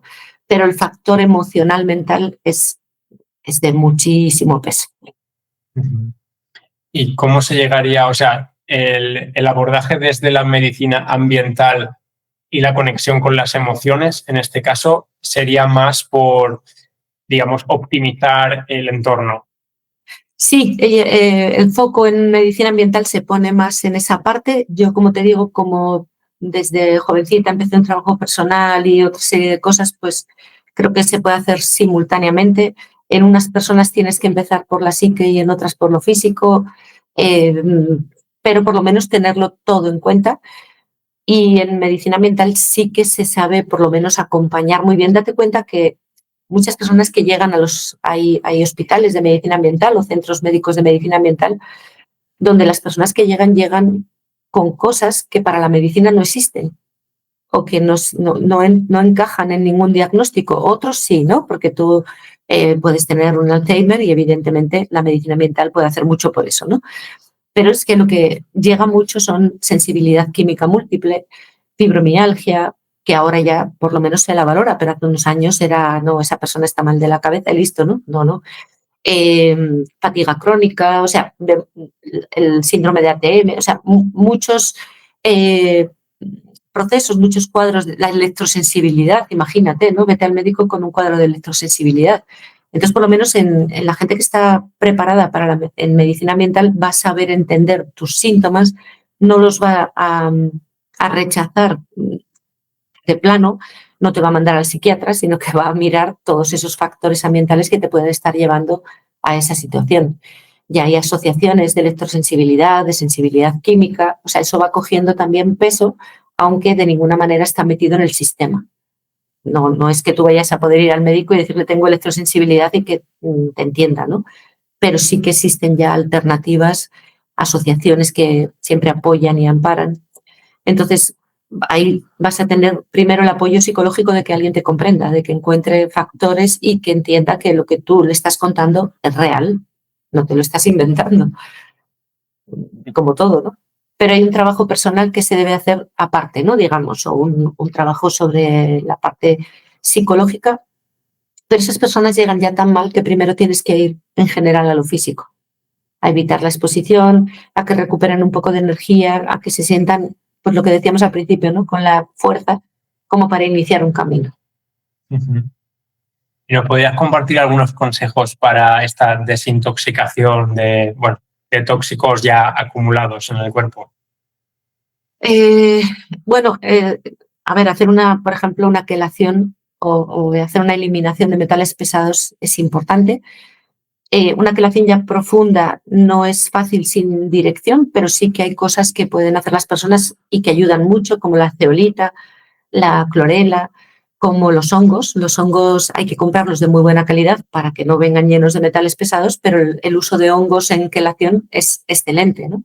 Entonces hay estrategias detox, sobre todo cambiar la alimentación, porque si tú sigues llenando, pues ya me contarás. Claro. Pero hacer una limpieza pues como se hacía en naturopatía siempre, ¿no? Con hierbas o lo que sea en otoño y en primavera, de hígado, riñón, intestino. Después hacer una quelación de metales con el uso de zeolita, por ejemplo. Eso pues ayudaría bastante. ¿Hay, por ejemplo, un protocolo o unas dosis específicas? Sí, lo que pasa es que eso es complicado. Es complicado porque depende de la persona, pero bueno, sí que pueden tener, no sé, yo creo que hay información hoy en día como para ver cómo se usa la zeolita, en distintos grupos te apoyan, el agua de mar, cómo puedes, es excelente también, o cómo puedes usar los hongos. Los propios laboratorios te pueden dar el protocolo base y no teniendo datos individuales, pues creo que lo que nos queda es utilizar el estándar, ¿no? O sea, y yo siempre voy a dosis mínimas, no menos es más, o sea, por ir a grandes dosis no vas a ir más rápido, el proceso de quelación tiene su tiempo y hay que hacerlo con tranquilidad, ¿no? No tener prisa. Y luego, como consejo importantísimo, se come de más. No comer de más, o sea, comer por hambre. Y cenar muy prontito o no cenar le ayuda a la mayoría de las personas. Más o menos con la referencia de la caída del sol ya no deberíamos comer. Entonces en verano lo podemos extender un poquito más y en invierno pues la verdad creo que se come demasiado y eso es otro factor bastante importante. Pero ¿qué proceso exacto es la quelación? Porque dentro de la desintoxicación, ¿no? Tengo entendido que hay como dos procesos, lo que sería el despegar el tóxico a lo mejor de los tejidos y que esté como en movimiento, ¿no? Pero luego también la propia eliminación, ¿no? Sí, a ver, cuando sin una guía, sin una individualización, como te decía, lo que vamos a hacer es meter un quelante, que es un elemento químico que se une a los tóxicos y te los va a sacar del cuerpo. Movilizar los que están en depósito, yo no lo recomendaría sin guía profesional, porque igual colapsas. Primero hay que limpiar lo externo y lo que está en movimiento, ¿no? Lo que está en depósito es más complejo. Y bueno, pues ahí ya te digo, sí que hay diferentes. Es que yo soy enemiga 100 del protocolo, entonces me cuesta mucho dar una dosis, pues porque yo las testo en cada persona, ¿no? Entonces, estandarizar es complicado. Yo, de todas formas, tengo por ahí 1000 vídeos, canales donde pueden ver información para que por lo menos quien decida hacer una limpieza tenga más datos, ¿no? O más precisión. ¿Y alguno más que añadirías? Porque, por ejemplo, a veces se escucha de la espirulina, pero no sé exactamente qué puede hacer. A ver, la espirulina tiene también otras bondades, aporta aminoácidos y cosas interesantes, pero lo que son algas y hongos son secuestradores de metales pesados, o sea que también nos puede servir. Cuando hacemos quelación usamos más la clorela, pero también nos sirve la espirulina. El agua de mar, como digo, también apoya la desintoxicación isotónica, es más reguladora. Y bueno, pues luego hay ya productos, digamos, pues no sé, hay una detox de homotoxicología que a mí me gusta mucho, de Laboratorios Hill. Hay, no sé, en los herbolarios te pueden dar también, hay jarabes que limpian hígado, riñón e intestino. Hay depuraciones con hierbas. Hulda Clark hacía una limpieza muy interesante que era primero, a ver si no estoy mal, limpiar, desparasitar, limpiar riñón y por último la limpieza hepática está con sulfato de magnesio, con sales de magnesio. O sea, hay 1000 caminos y bueno, pues también que las personas pueden probar poco a poco, ¿no? A ver, y siempre de dosis de menos a más, qué tiempo hay de subir para ser amables y ir a favor de la vida, ¿no? Y no dar cosas demasiado fuertes, aunque sean naturales. Todo puede hacer mal, ¿no? Y yo aconsejo mucho la rotación de estrategias, o sea, que no siempre hagamos lo mismo. No me puedo pasar un año tomando zinc, no sé cómo decirte. O sea, es mejor hacer las cosas discontinuas en momentos con coherencia. Por ejemplo, vitamina C, zinc, pues cuando procede antes del otoño, o sea, un poquito ahí en el inicio del otoño, en España por lo menos, para prevenir infecciones, ¿no? Las limpiezas, pues también es un punto interesante, septiembre, marzo, por ejemplo, ¿no? Hacer una limpieza, o sea, y que vayan implementando cositas poco a poco, o en la propia dieta, como te decía antes, el uso de fermentados, de chucrut o kombucha nos puede ayudar con la exposición a glifosato. Bueno, pues incorporarlos a tu vida, ¿no? no comer cosas de otros países, come lo de tu tierra, lo del momento, lo de la temporada, en fin, las cosas de lógica que parece que se ha ido perdiendo claramente el sentido común, ¿no? Sí, es que hoy en día en el supermercado es que ya es imposible, literalmente. O sea, todo lo congelado viene de países, a veces incluso, hoy en día ya no te pone a veces ni el país, pone proveniente de diferentes orígenes. Imagínate qué aterrador es eso, de dónde sale. ¿De dónde sale, no? Pues también pero hay cosas muy fáciles, ¿no? Si yo soy nacida en España, mi filogenéticamente y mi sistema digestivo y mi todo está preparado para comer cosas de aquí y no cosas de otro país. Eso es también evidente, ¿no? Y si queremos incorporar alimentos nuevos, pues hay que irlo haciendo poco a poco porque tu microbiota tiene que aprender a digerir también eso, aparte de la parte genética. Últimamente también veo como mucho la desintoxicación de parásitos, como si parece que todos tuviéramos parásitos por todos lados. O sea, ¿hasta qué punto es esto cierto? ¿Es preocupante? Pregunta importantísima y me encanta que la saques ahí. Primero, los parásitos crecen por la carga tóxica. Si solo quitamos los parásitos y no limpiamos, es peor de no haber hecho nada, ¿vale? Porque tú tienes ahí unos elementos de la naturaleza que en realidad se están comiendo la basura y te están ayudando. Otra cosa es que luego puede haber una parasitosis tremenda que te esté dando problemas. Por ejemplo, en autismo los parásitos son demasiado frecuentes, precisamente por esa carga tóxica y unas parasitosis que hay que tratarlas. Pero como te digo, importante no solo es desparasitar, sino resolver lo que te llevó a esa parasitosis. Y todo el mundo no se tiene que desparasitar ni estar desparasitándose todo el tiempo.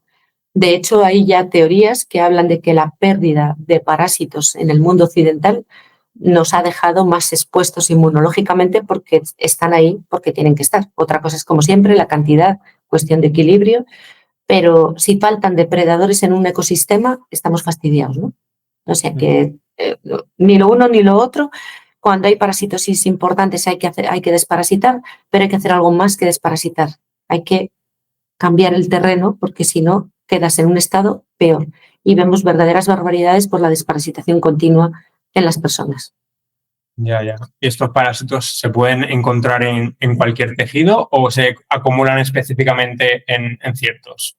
A ver, principalmente te vas a encontrar en el intestino, pero una vez que hay permeabilidad aumentada, que la parasitosis es grande, te los puedes encontrar por todas partes y de hecho hay parásitos que se reproducen en los pulmones, otros te los vas a encontrar en el hígado o te los puedes encontrar por todas partes. Oh, wow. Bueno, Mar, sé que vas con prisa, perdona que... No, es que me ha interesado tanto, me ha parecido tan interesante que me cuesta incluso parar. Sí, porque hay mucho tema del que hablar, pero bueno. Claro, pero bueno, agradecértelo mil que hayas colaborado aquí con un episodio, con La Familia Imparable. No sé si ya quieres añadir un mensaje final de despedida. Bueno, que cuantos más seamos, más fácil será cambiar la dirección hacia donde va, ¿no? La humanidad, o por lo menos que seamos suficientes para que una corriente tengamos nuestra propia agenda, ¿no? De la buena y haya una corriente para dar la vuelta a esta situación. Y nada, agradecerte a ti porque, bueno, pues estas cosas son las que van sumando esa masa crítica necesaria y yo encantada de difundir todo lo que se pueda, ¿no? Bueno, muchas gracias. Ha sido un placer. Estás invitada otra vez cuando quieras que sea. Especialmente podemos hablar tantas temáticas contigo que nos puede dar para muchos episodios.